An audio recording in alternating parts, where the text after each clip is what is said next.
সোবান আল্লাহ, কি সুন্দর মহিষরা ঘাস খেয়ে বেড়াচ্ছে। দেখুন,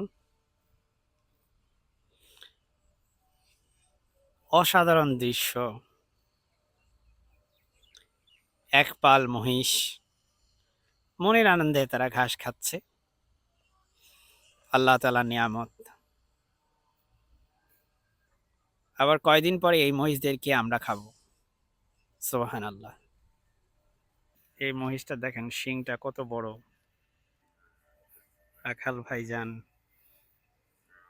রাখাল ভাইজান ওনার মহিষগুলা তাড়াচ্ছে কোন একটা নির্দিষ্ট গন্তব্যে নিয়ে যাওয়ার জন্য। পিছনে দেখেন একটা ছোট্ট মহিষ, ও দাঁড়ায় আছে, আমার গোতা দেওয়ার চেষ্টা করতেছিল একটু আগে।